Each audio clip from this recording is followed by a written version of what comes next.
Good day, I'm Stephen McHugh, and this is your JIS News for Thursday, June 17, 2021. Prime Minister Andrew Holness has given instructions for a Zone of Special Operations, ZOSO, to be in operation in Norwood, St. James.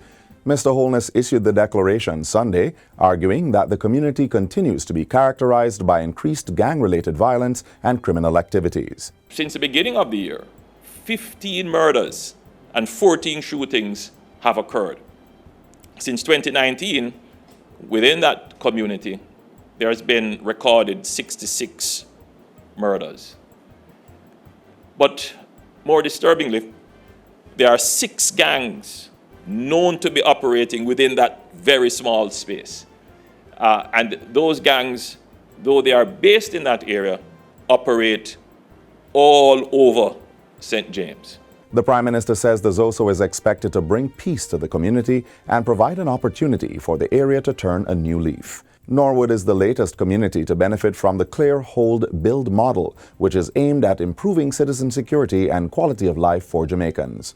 Already, ZOSOs are in place in Mount Salem, St. James, Denham Town in Kingston, and Greenwich Town and August Town in St. Andrew. Meanwhile, the Jamaica Constabulary Force JCF has received 120 new vehicles and motorcycles from the Ministry of National Security. 47 Mitsubishi L200 pickups and 73 bikes, valued at over $186 million, were formally handed over at the Police Commissioner's office last Friday. Minister of National Security Dr. Horace Chang says the 47 pickups have boosted the JCF's operational fleet to 65%. They will be deployed to boost the general JCF divisional fleets island-wide, while the bikes will expand the complement of units in the quick response network. The pickups have been retrofitted with the JCF's Smart Check system, which provides officers on patrol with real-time access to critical databases, such as the Inland Revenue Department. This will give them access to details on drivers and vehicles, allowing them to more quickly identify persons of interest, stolen motor vehicles, traffic ticket warrants, and outstanding traffic tickets. In other news, staff and patients at the Maypen and Lioneltown hospitals now have access to over $12 million worth of newly acquired medical equipment and supplies. These include a defibrillator, sanitizers, and other personal protective equipment handed over on Friday. The items were donated by Clarendon's Custos Rotalorum and philanthropist William Shagori. Health Minister Dr. Christopher Tufton says the donation represents a partnership for the advancement of public health. As I look across the room at some of the items, it's clear that it's going to be used for the furtherance of public health, for the equipping and enabling of the Maypen Hospital team, who are a hard-working team. Jamaica is set to receive additional supplies of COVID-19 vaccine this week. Minister of Health and Wellness Dr. Christopher Tufton says that with the new supplies, full resumption of vaccination for all persons due their second dose will begin by the end of the week. Persons with appointments for their second dose on June 21 and 22 have been deferred and are being asked not to visit vaccination sites on these days. They are to await contact from the regional health authorities for details on their new appointment.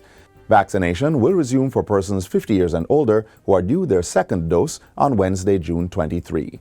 The Health Ministry says persons due to receive their second dose of the vaccine and were deferred can be assured that they are still within the recommended 12 weeks wait period between doses, as prescribed by the World Health Organization. In the short to medium term, Jamaica expects to receive another shipment through the COVAX facility and is to benefit from the 25 million vaccine doses the United States government has earmarked for countries around the world.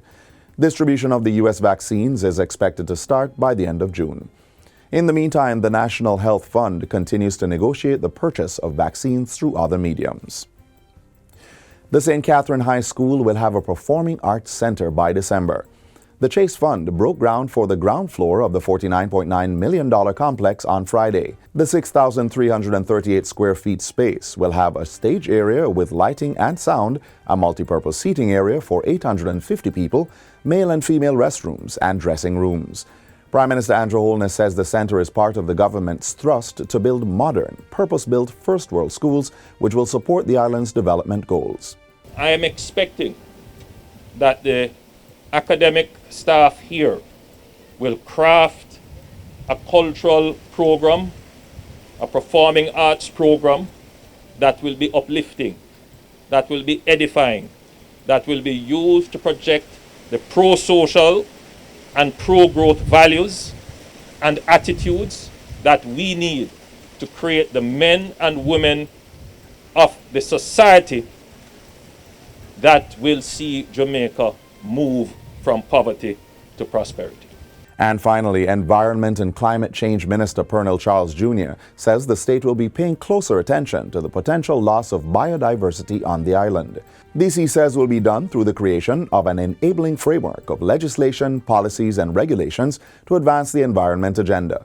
According to Minister Charles Jr., focus will be placed on landslides caused by deforestation, improper farming methods, and high rainfall intensity. We're looking on issues relating to severe soil degradation due to fires, overuse of agrochemicals which pollute our groundwater and adversely affect downstream users and all of our marine resources. The minister was speaking at a recent webinar to commemorate World Environment Day. And that's it for JIS News Today. I'm Stephen McHugh.